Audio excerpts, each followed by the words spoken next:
नमस्कार, बड़ी खबर देख रहे हैं आप। आपके साथ में हूं रेणु कैलाश। सरप्लस बिजली वाले सूबे में 15 साल से एक स्कूल बिजली के बिना गहरे अंधेरे में है और गहरे अंधेरे का असर सूबे के उज्जवल भविष्य पर पड़ रहा है। क्या पलवल के केंद्रीय विद्यालय में होगा उजाला?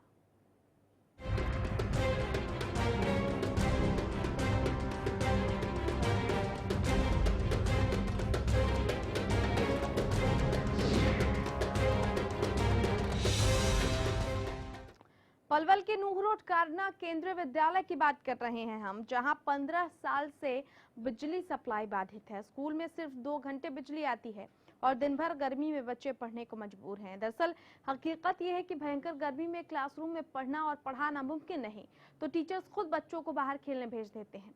तस्वीरें तो कुछ ऐसी ही सच्चाई बयां करती हैं। एक रिपोर्ट।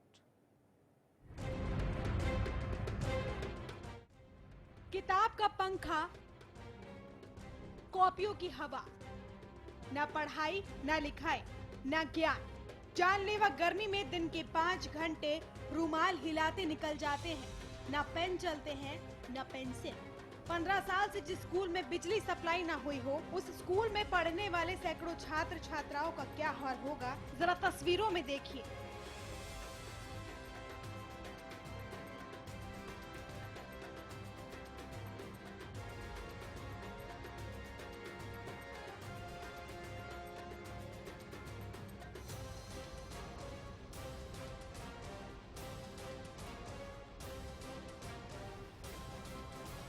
ये पलवल का केंद्रीय विद्यालय है, जहां पिछले 15 साल से बिजली सप्लाई विकराल संकट बनी हुई है। कभी 12 तो कभी 1 बजे और कभी छुट्टी होने तक बिजली नहीं आती। हर क्लास में सिर्फ रुमाल ही झूलते नजर आते हैं। सिर्फ बिजली ही नहीं, स्कूल में पानी का भी बुरा हाल है। गिनती के 5 नलके हैं और उनमें से सिर्फ 2 ही कारगर हैं। लेकिन गंदगी इतनी कि पानी पीना भी जहर को मुंह लगाने जैसा है। से मैम पढ़ा रही तो हम पसीना पहुँचते हैं कभी कभी, और इससे मैम भी कभी कभी पंखे से हवा करती रहती है, तो इससे बच्चों को बहुत परेशानी होती है और हमें भी। और जैसे लाइट जब आती है, जब छुट्टी हो जाती है। मैं इस स्कूल में 5 साल से पढ़ रहा हूँ, लेकिन जब से मैं यहाँ पे पढ़ रहा हूँ, यहाँ पे बिजली नहीं आती, पानी नहीं आता। बिजली किल्लत की मार झेल रहे पलवल के केंद्रीय विद्यालय में बीते 15 साल से बिजली की दिक्कत बनी है। आलम यह है कि अब छात्र छात्राएं यहाँ पढ़ना नहीं चाहते। अभिभावक भी बच्चों की दशा देखकर मायूस हो जाते हैं। प्रिंसिपल से शिकायत के बाद भी कोई नतीजा नहीं निकल रहा। डेली मरोड़ियाँ निकल जाती हैं, कभी बेहोश होकर गिर जाते हैं। बच्चों ने साफ मना कर दिया है कि हम स्कूल नहीं जाने चाहते। पापा या तो हमें प्राइवेट स्कूल में भेज दें या फिर हम पढ़ना ही नहीं चाहते। पलवल के केंद्रीय विद्यालय में सिर्फ 2 घंटे होती है बिजली सप्लाई। बिजली समस्या की शिकायत सीएम विंडो पर भी की जा चुकी है। बिजली न होने की वजह से स्कूल में नहीं खुलती कंप्यूटर लैब। बच्चे स्कूल छोड़कर दूसरे स्कूल शिफ्ट होने की तैयारी कर रहे हैं। कई बच्चों ने मजबूरन निजी स्कूलों का रुख कर लिया। बिजली न होने की वजह से बच्चों को खेलने भेज देते हैं टीचर। स्कूल प्रबंधन जल्द ही बिजली समस्या को हल करने का दावा कर रहा है। अधिकारियों के मुताबिक गांव की बिजली होने से बाधित होती है सप्लाई। बिजली अधिकारी 2 महीने में सप्लाई ठीक करने का दावा कर रहे हैं। देखिए, इनका जो फीडर बेसिकली रूरल फीडर है, जिसमें कि 12 घंटे बिजली आती है, उससे इनका कनेक्शन जुड़ा हुआ है फिलहाल। तो शहर वाली बिजली से जुड़वाने के लिए कोई पुराना इनका एस्टीमेट सैंक्शन है, जिसके लिए पीछे कुछ ये प्रिंसिपल वगैरह कुछ अपना डी साहब के ऑफिस में एक बार मिले थे हमें, तो वहाँ उन्होंने बताया था कि हम ये पैसे जमा करा देंगे। तो अभी हार्डली मेरे ख्याल से वीक या 10 दिन पहले इन्होंने 18 लाख रुपए के आसपास कोई पैसा जमा कराया है, और एक साथ में अंडरटेकिंग भी दी है कि अगर कोई डिफरेंस रहेगा कॉस्ट का ऑन एक्चुअल एस्टिमेट बेसिस, क्योंकि वो भी सैंक्शन कराना है हमने, तो बाद में जमा करा देंगे। तो इनका वो अपना बिल ऑफ मटेरियल हम एससी साहब के ऑफिस में भेज देंगे कल तक, और उसके बाद मतलब करीब 2 महीने का टाइम आप मान लो उसको एग्जीक्यूट होने में लग जाएगा। हरियाणा में बदहाल शिक्षा व्यवस्था की एक अहम वजह स्कूलों का बिगड़ा हुआ इंफ्रास्ट्रक्चर है। बिजली, पानी जैसी बुनियादी सुविधाएं भी स्कूली बच्चों को मुहैया करा पाने में प्रशासन नाकाम है। कोसली की बेटियां स्कूल की मांग करते करते हार गई, लेकिन सरकार के राम कुछ ना कर सके। अध्यापक लाठी डंडे खाने को मजबूर है, लेकिन हाथ पर हाथ धरी सरकार मौन है। पावर कट से जनता दुखी है, अधिकारियों को लताड़ लग रही है। बावजूद इसके बिजली की समस्या का हल नहीं निकलता। और ऐसा ही कुछ हाल शिक्षा व्यवस्था का भी है। पलवल से रमेश वर्मा के साथ ब्यूरो रिपोर्ट, हरियाणा न्यूज।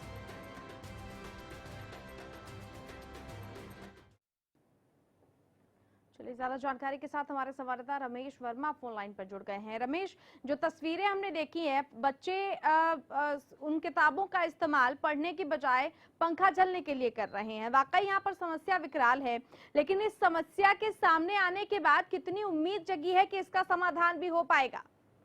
हाँ जी ज्योति, मैं बताना चाहूँगा कि जब हम स्कूल में गए थे तो हमने वहाँ इन बच्चों का जब हाथ देखा तो हम पर ही नहीं रुका गया था। जब हमने इनके यहाँ पे आला अधिकारियों से बात करनी चाहिए तो महज ये कह करके डाल दिया कि 2 महीने के अंदर समस्या ये हल हो जाएगी। लेकिन सवालिया निशान यहाँ उठते हैं, एक तरफ तो सरकार बेटी बचाओ बेटी पढ़ाओ का अभियान चलाती है, क्या इसी हिसाब से इनको पढ़ाया जाएगा जिनके लिए पंखे तक की सुविधा नहीं है और बेचारे किताबों को लेकर के अपनी जो का हवा करते हैं। जी रमेश, अभिभावकों की क्या मंशा है? क्योंकि ये भी सुनने में आया है कि यहाँ पर बच्चे अब आना नहीं चाहते हैं और अभिभावक उनको भेजना नहीं चाहते हैं, तो क्या अभिभावकों से किसी तरह की कोई बातचीत हो पाई है कि कितनी समस्या उन्हें यहाँ पर उनके बच्चों को झेलनी पड़ती है? हाँ जी, मैं बताना चाहूँगा कि हम आज पूरे दिन ही डीओ और डिप्टी डीओ से इस बारे में बात करनी चाहिए, लेकिन उन्हें हमारी शक्ल जैसे उनको किसी को पता चला तो ऑफिस से नदारत मिले हमें। और जी इसके बाद बताना चाहूँगा कि ये समस्या आज कोई नई नहीं है। जितने भी देहात के स्कूल हैं, चाहे वो मेवात के हाथीन खंड में आते हो या कुछ जो का होडल खंड में आते हो, सभी का यही हाल है और यहाँ आला अधिकारी को सुनने के लिए राजी नहीं है। जी रहने। चलिए रमेश, बहुत शुक्रिया आपका इस तमाम जानकारी के लिए। तो हालात ये है कि महज 2 घंटे इस स्कूल में बिजली मिल पाती है, लिहाजा बच्चे स्कूल छोड़ रहे हैं। बीजेपी की प्रवक्ता सुनीता दुग्गल हमारे साथ फोन लाइन पर जुड़ गए हैं। सुनीता जी नमस्कार, आवाज पहुंच रही है मैम? सुनीता जी आवाज पहुंच रही है आप तक? सुनीता जी, मामला है पलवल का, जहां का केंद्रीय विद्यालय है। यहाँ पर पिछले 15 साल से बिजली की सप्लाई बाधित है। महज 1 से 2 घंटे बिजली आती है और बच्चे अपने किताबों का इस्तेमाल पंखा झलने के लिए करते हैं और टीचर्स उन्हें उतनी गर्मी में पढ़ा नहीं पाते, लिहाजा वो उन्हें स्कूल से बाहर खेलने के लिए भेज देते हैं। अब सवाल ये है कि जिस प्रदेश में सरप्लस बिजली है, जिस प्रदेश के लोगों को अच्छे दिन दिखाने का दावा किया गया था, क्या यही हाल बने रहेंगे तो हम कह पाएंगे कि प्रदेश विकसित हो रहा है, आगे बढ़ रहा है और अच्छे दिन आ चुके हैं? नहीं, बिल्कुल ये बहुत ज्यादा मतलब जो आपने बताया है ये सुन के मुझे बहुत हैरानी हो रही है और परेशानी भी है कि अभी तक ये बात हमारे एडमिनिस्ट्रेशन तक क्यों नहीं पहुंची और क्या कारण है वहाँ पर। क्योंकि देखिए बिल्कुल साफ है कि शहरों में 24 घंटे के लिए, इंडस्ट्रीज में 24 घंटे के लिए, गांव में 12 घंटे के लिए और कृषि के लिए 8 घंटे के लिए बिजली जो है वो निर्धारित है सरकार की तरफ से। अगर इसमें किसी भी तरह की कोई कमी पाई जाती है तो इसका मतलब कहीं ना कहीं कोई ना कोई दिक्कत है, कोई ना कोई गड़बड़ी है। और जैसा कि आपने मुझे बताया कि हाँ, ये मामला जो है वहाँ के जो एडमिनिस्ट्रेशन में, जो लोकल एडमिनिस्ट्रेशन है, उनकी नॉलेज में लाया जाएगा और ये पता किया जाएगा और बहुत जल्द हमारी आपको इस बात का आश्वासन है कि बहुत जल्द जो है अगर किसी तरह की कोई समस्या है तो उसको दूर किया जाएगा। और एक मैं आपको और बताती हूँ कि खुशखबरी ये है कि हमारे अभी केंद्रीय मंत्री श्री पीयूष गोयल जी सीएम साहब के साथ मीटिंग करके गए हैं और उन्होंने प्लान किया है कि यहाँ पर एक ग्रिड जो है गुड़गांव में लगेगा और उससे बहुत ज्यादा उसके आसपास के एरिया को जो है सुनीता जी, लेकिन यहाँ पर एक चीज आपको ये भी बताना चाहूंगी कि पीयूष गोयल ये भी कह के गए हैं कि उनको ट्विटर पर बड़ी फजीहत झेलनी पड़ती है कि जिस प्रदेश में सरप्लस बिजली है वहां पर लोग मजाक उड़ा रहे हैं कि जगमग गांव योजना अंधेरे में जा चुकी है। तो उन्होंने बाकायदा वो प्रिंट आउट्स भी दिखाए हैं। एक सवाल उन्होंने प्रदेश की बिजली व्यवस्था पर भी खड़े किए हैं। हाँ, तो इससे आप ये समझ सकते हैं ना कि हमारे केंद्र में कितने संजीदा हैं इस बात को लेकर कि उनकी नॉलेज में जब ये बात गई कि यहाँ सरप्लस बिजली है और फिर भी अगर वहाँ पर किसी भी तरह की ट्वीट्स और किसी भी तरह का अगर सरकाज़म में अगर लेकर जाते हैं लोग बात तो कितना परेशान हो जाते हैं हमारे मंत्रीगण जो हैं। और इसी के सिलसिले में उन्होंने माननीय मुख्यमंत्री जी से भी बात की है, लेकिन मुख्यमंत्री जी ने भी अपनी जो लोकल प्रॉब्लम्स हैं उसके बारे में अवगत कराया हमारे केंद्रीय मंत्री जी को। लोकल प्रॉब्लम्स मैं आपको बता दूं, एक तो ये है कि पिछली सरकार ने पिछले 8 से 10 साल में जो वहां पर इन्वेस्टमेंट होनी चाहिए जो सब स्टेशन को ठीक करने के लिए, मेंटेनेंस करने के लिए, उसमें एक भी पैसा नहीं लगाया। जबकि हमारी सरकार ने पिछले 2 सालों में 2000 करोड़ रुपया तो लगा दिया है और अगले 3 सालों में 10,000 करोड़ लगाने का और प्रावधान है। तो मुझे लगता है कि उसके बाद एक तो ये समस्या जो लोकल मेंटेनेंस की है वो दूर हो जाएगी। इसके साथ साथ जो आपने देखा होगा कि पिछले दिनों में 23 सब स्टेशन जो हैं उनको आउटसोर्स करने के लिए सरकार ने दिया, क्योंकि बहुत ज्यादा कमी भी है हमारे वहाँ पर जो है ऑफिशियल्स की, और इसलिए और उसमें से 19 जो हैं 19 के लिए जो है हमारे वो भी एग्री कर गए हैं, जो हमारे कर्मचारी थे जो कि पहले आपने देखा होगा 2 दिन की हड़ताल के लिए गए थे, लेकिन वो भी अब एग्री कर गए हैं और 19 सब स्टेशन जो हैं उनकी मेंटेनेंस के लिए सरकार ने आउटसोर्स कर दिया है। और जैसे ही ये दोनों समस्याएं जो हैं वो स्मूथ हो जाएंगी तो आप देखना बहुत जल्द जो है वो सचमुच में पूरा हरियाणा जो है वो जगमग हरियाणा कहलाएगा। चलिए सुनीता दुग्गल जी, बहुत शुक्रिया आपका हमारे साथ जुड़ने के लिए और उस तमाम बातचीत के लिए। आपका स्थानीय बीईओ हमारे साथ फोन लाइन पर जुड़ गए हैं। सर, आवाज पहुंच रही है अब तक? चलिए, लगता है संपर्क हमारा नहीं हो पाया, लेकिन हम दोबारा संपर्क करने की कोशिश करेंगे। हालांकि तमाम तरह की योजनाओं की बात सुनीता दुग्गल यहाँ पर कर रही थी, बीजेपी की प्रवक्ता, लेकिन ये योजनाएं आप तक धरातल पर कब पहुंचेंगी, कैसे पहुंचेंगी, इसका कोई खाका नहीं है। बहुत ज्यादा उनसे तर्क करना भी इसलिए परे था क्योंकि हर बार बात सरकार की योजनाओं की आ जाती है, लेकिन हमारा और आपका समझना इसलिए बेहद जरूरी है कि ये योजनाएं आप तक ना तो पहुंच पाई हैं, ना ही उनके आगे पहुंचने की कोई बहुत बड़ी संभावना है। ये अच्छी बात है कि इस पर संज्ञान लिया गया है, केंद्रीय ऊर्जा मंत्री ने खुद इस पर संज्ञान लिया है, लेकिन क्या राज्य सरकार इसको लेकर संजीदा है? एक केंद्रीय मंत्री जो है वो आकर ये कहता है कि सरप्लस बिजली वाले राज्य में अगर पावर कट्स हो रहे हैं तो ये गलती किसकी है, ये सोचना भी सरकार का काम है। 15 साल से बिजली की पूरी सप्लाई इस स्कूल में नहीं हो पाई है। आप सोच कर देखिए, ये महज एक स्कूल की कहानी नहीं है, बल्कि हरियाणा के तमाम जिलों में, तमाम इलाकों में इस तरह की समस्या लगातार बनी हुई है। हमने थोड़ी देर पहले भी आपको अपनी खास पेशकश में खरखौंदा की रिपोर्ट दिखाई थी, जहां पर महज 7 से 8 घंटे बिजली आती है और उन 7 से 8 घंटे में कम से कम 18 से 20 या 20 से 25 पावर कट्स लगते हैं। यानी बिजली आती भी है तो कैसे आती है और कैसे चली जाती है किसी को एहसास तक नहीं होता। इसलिए ना तो पानी की समस्या वहां पर खत्म हो रही है, ना ही बिजली की समस्या से जो लोग वहां पर जूझ रहे हैं उनकी समस्या खत्म होने का नाम ले रही है। सिर्फ 2 घंटे इस स्कूल में बिजली आते हैं। अगर हम इस स्कूल की बात करें जो कि पलवल का केंद्रीय विद्यालय है, आपके नौनिहाल इतनी गर्मी में पढ़ रहे हैं और नीतियां बनाने वाले एसी में बैठकर इन बच्चों के सुनहरे भविष्य का सपना देख भी रहे हैं और उन्हें दिखा भी रहे हैं। वाकई वो नीतियां कितनी कारगर हैं, ये यहाँ पर सोचने लायक बात है। न सिर्फ ये पलवल के केंद्रीय विद्यालय का हाल है, बल्कि कई जगहों की हालत ऐसी है। हमारे साथ भारत भूषण बत्रा हैं फोन लाइन पर कांग्रेस की तरफ से। बत्रा साहब नमस्कार, आवाज पहुंच रही है?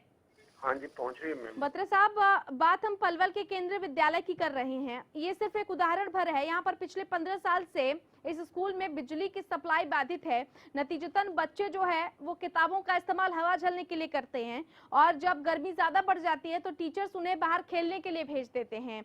नंबर 1 होने के दावे कांग्रेस की सरकार ने किए थे, अच्छे दिनों का दावा वर्तमान सरकार ने किया, लेकिन अगर कुछ नहीं बदला है तो वो है आम जनता के हालात। जब बिजली तक नहीं मुहैया हो पा रही है तो प्रदेश कैसे विकास के पथ पर आगे बढ़ेगा? बिजली मुहैया तो होनी चाहिए, वहाँ पर कोई इक्का दुक्का इस बात के लिए कोई आपके नोटिस में कोई बात आई है या कुछ है तो उसका प्रेजेंट गवर्नमेंट को समाधान निकालना चाहिए। आप तो बड़ा अजीब सा है कि आप कह रहे हैं 15 साल से वहाँ पर बिजली नहीं है, तो केंद्रीय विद्यालय है तो निश्चित रूप से चिंता का विषय है और उसके बाद इसमें राजनीति की बात नहीं है। इसमें ये सरकार को चाहिए कि तुरंत इस बात में उनको रिलीफ दे। चलिए बत्रा साहब, आप जुड़े रहे, आपसे बातचीत अब जारी रखेंगे। वक्त यहाँ पर एक छोटे से ब्रेक का हो गया, ब्रेक के उस पार भी इसके तमाम पहलुओं पर रखेंगे चर्चा जारी। जल्द लौट रहे बड़ी खबर के साथ।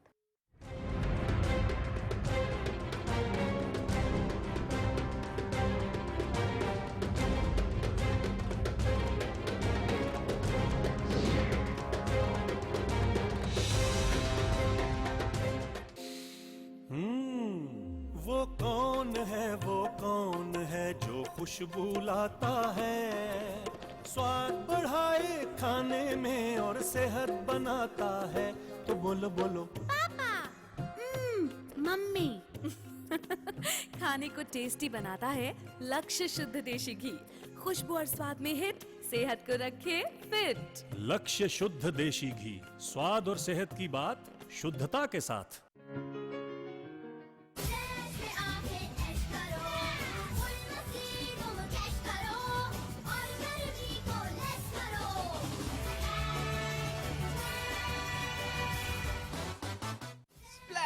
वाटर वर्ल्ड, सतपुरा चौक नियर पावर हाउस, रोहतक। बालों की समस्या से क्यों हो परेशान? बच्चा खाए या जवान, सबका इलाज होगा एक समान।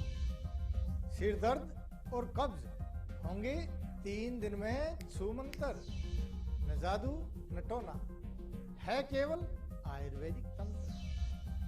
नाड़ी वैद्य हूं मैं, आयुर्वेद का कमाल देखना।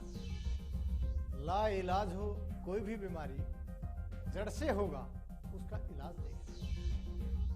कमजोरों के लिए बना दिया है ऐसा रसायन, खाकर उसको जीवन का आनंद देखना। देखिए कायाकल्प। सरकारी नौकरी मिलती नहीं या आप लेते नहीं, बेरोजगार रहने के 2 कारण हैं। या तो आप कोशिश नहीं कर रहे या आपकी दिशा गलत है।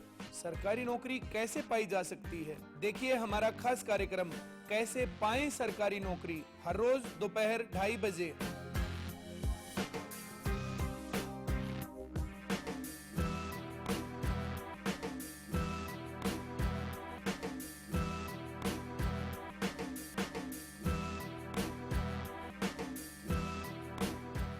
सफेद मक्खी का कहर पिछले कई वर्षों से नरमे की फसल को बर्बाद कर रहा है।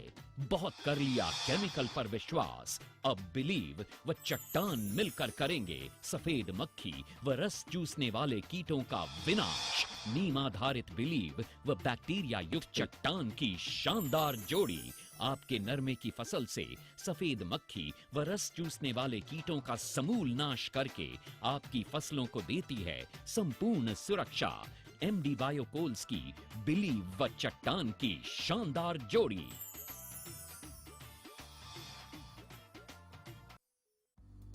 सिरसा में अब खत्म हुआ अंतर्राष्ट्रीय स्तर की शिक्षा का इंतजार। MDLR ग्रुप लेकर आए हैं MDK इंटरनेशनल स्कूल। हरियाणा के हरित क्षेत्र सिरसा में विश्व स्तरीय शिक्षा की खास पहचान। MDK international school Cambridge university London से जुड़े सिरसा के इस पहले रेसिडेंशियल कम डे बोर्डिंग स्कूल के डायरेक्टर हैं कैम्ब्रिज एग्जाम्स के आकलनकर्ता मिस्टर लॉरेंस फ्रे। विश्व स्तरीय शिक्षा के साथ MDK स्कूल में है एयर कंडीशन कैंपस और दूसरी आधुनिक जरूरी सुविधाएं, पुस्तकों से परिपूर्ण लाइब्रेरी और एक स्पेशियस कैफेटेरिया जिसमें बच्चों के लिए मिलेगा हेल्दी खाना। MDK इंटरनेशनल स्कूल की विश्व स्तरीय खेल एवं अन्य सुविधाएं आपके बच्चों का स्वास्थ्य एवं चहुमुखी विकास सुनिश्चित करती हैं। तारकेश्वरम धाम के नजदीक रानिया रोड सिरसा में। अधिक जानकारी के लिए संपर्क करें।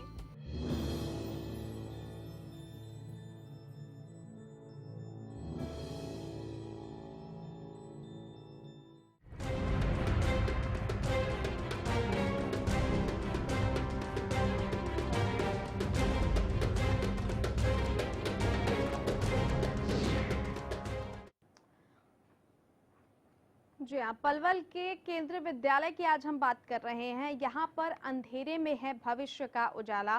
पिछले 15 साल से बिजली की सप्लाई यहाँ पर बाधित रहती है। महज 1 से 2 घंटे यहाँ पर बिजली मिल पाती है और बच्चे बेहद परेशान हैं क्योंकि पीने के पानी की सप्लाई नहीं हो पाती है और पूरी गर्मियों में उन्हें अपने किताबों का इस्तेमाल पंखा झलने के लिए करना पड़ता है। हमारे साथ अरविंद भारद्वाज जी हैं इनेलो से। अरविंद जी नमस्कार, आवाज पहुंच रही है? जी नमस्कार। अरविंद जी, बात हम बिजली व्यवस्था की कर रहे हैं। पीयूष गोयल जी आज मिले थे सूबे के मुख्यमंत्री मनोहर लाल खट्टर से।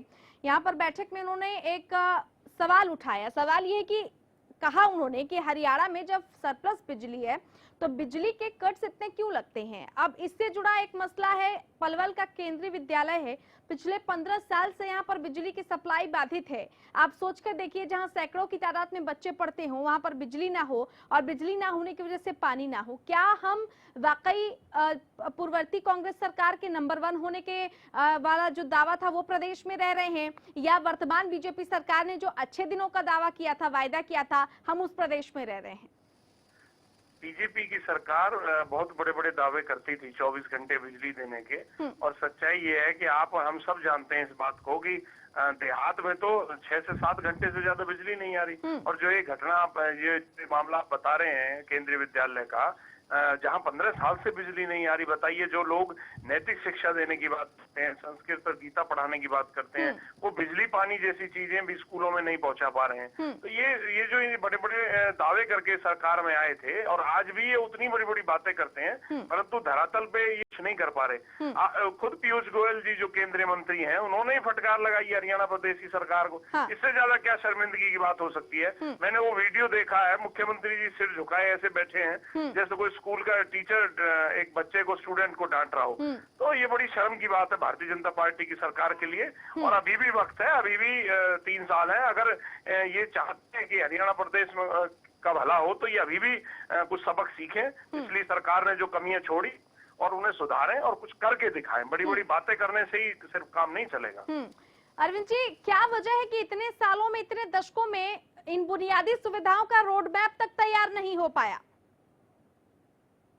इच्छा शक्ति की कमी है। अगर अब से सरकार आई है, सरकार ये दावा करती है कि हमारे पास सरप्लस बिजली है और हम बेहतर सुविधाएं देना चाहते हैं, बिजली देना चाहते हैं हर एक उपभोक्ता को, परंतु 2 साल इन्हें हो चुके हैं। अगर 2 साल में एक कनेक्शन भी ये नहीं दे पा रहे हैं, ये बिजली भी एक स्कूल में नहीं पहुंचा पाए हैं, तो ये तो बहुत बड़ी बात है। क्योंकि एक स्कूल में बिजली पहुंचाने के लिए मुझे तो नहीं लगता कि कोई बहुत लंबा चौड़ा बजट चाहिए। तो ये तो इच्छा शक्ति की बात है, इनकी नीयत की बात है। अगर इनकी नीयत हो तो ये कल बिजली पहुंचा दे उस स्कूल के अंदर। चलिए, बहुत शुक्रिया अरविंद भारद्वाज जी इस चर्चा में शामिल होने के लिए। इच्छा शक्ति की कमी है, ये बहुत वाजिब सा सवाल है, लेकिन ये इच्छा शक्ति हर राजनीतिक दल में उसकी कमी ही दिखती है, चाहे वो इनेलो रही हो, कांग्रेस हो या फिर वर्तमान की बीजेपी सरकार हो। तमाम राजनीतिक दल बातें तो बड़ी बड़ी करते हैं, लेकिन वो इच्छा शक्ति दिखाई नहीं देती। शायद यही वजह है कि आज़ादी के इतने दशकों बाद भी, जबकि हम 21वीं सदी में पहुंच गए हैं और हम कोशिश कर रहे हैं कि हम विकासशील देश से विकसित देशों की श्रेणी में आ सकें, जब हम बुनियादी सुविधाएं अपने राज्य में, अपने प्रदेश में, अपने बच्चों को, अपने जो आम जनता है उनको मुहैया नहीं करा पा रहे हैं, तो हम किस आधार पर ये कह सकते हैं कि हरियाणा बदल रहा है या हरियाणा आगे बढ़ रहा है या हमारा देश या हमारा प्रदेश प्रगति कर रहा है, तरक्की कर रहा है? रोड मैप की कमी है, राजनीतिक इच्छा शक्ति की कमी है, या किस चीज की कमी है? ये बेहद चर्चा का विषय है, क्योंकि तमाम सरकारें आई और चली गईं, लेकिन किसी ने भी कोई रुचि नहीं दिखाई। टेम्पोररी व्यवस्था, वैकल्पिक व्यवस्था हर कोई करने के लिए तैयार हो जाता है जब कोई बात मीडिया में आ जाती है या हम पूरी प्रमुखता के साथ उस खबर को दिखाते हैं, तब शायद कहीं जाकर सरकार के कानों पर या प्रशासनिक अधिकारियों के कानों पर जू रेंगती है। लेकिन उससे पहले क्या ये सरकार को सुनिश्चित नहीं करना होता, क्या ये सरकार की जवाबदेही नहीं होती कि वो अपने प्रदेश की आम जनता का, अपने प्रदेश के युवा भविष्य का, अपने प्रदेश की महिलाओं का, बच्चियों का, सबका हित साधने वाले नियम और कानून बनाए? सबका साथ, सबका विकास कैसे हो सकेगा जब इतनी असमानताएं इतनी बुनियादी जरूरत के क्षेत्र में देखने को मिल रही हैं? शहरों में भी ऐसा नहीं है कि पावर कट्स नहीं होते हैं, लेकिन बनिस्बत गांवों के अभी भी शहरों में थोड़े हाल सही है। लेकिन कहा जाता है कि ये देश गांवों का देश है और असली विकास तभी हो पाएगा जब बुनियादी इलाकों में बुनियादी सुविधाएं मुहैया कराई जाएं, उन गांवों का विकास हो सके, उन स्कूलों का विकास हो सके जिसमें प्रदेश के तमाम युवा अपने आने वाले भविष्य की राह देख रहे हैं। बड़े खबर में फिलहाल इतना ही। नमस्कार।